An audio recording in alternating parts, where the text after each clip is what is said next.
They patch her up with masking tape and paper clips and strings, and still she flies and never dies, Methuselah on wings.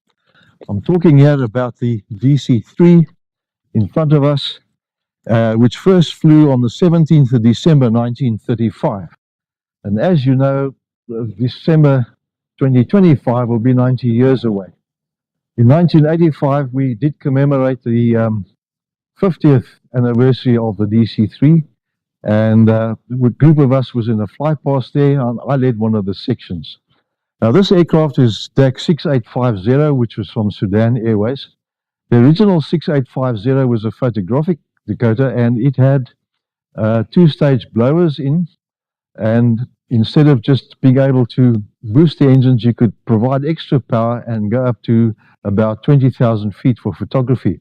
Unfortunately, that aircraft crashed in about 1972 off runway 24 at Swartkop. So this 6850 is a replacement aircraft under the same numbers. And I'm now going to just show you a few things about the Dakota. And firstly, it's a twin-engine aircraft with the R1830 engines on. The left engine is the critical one.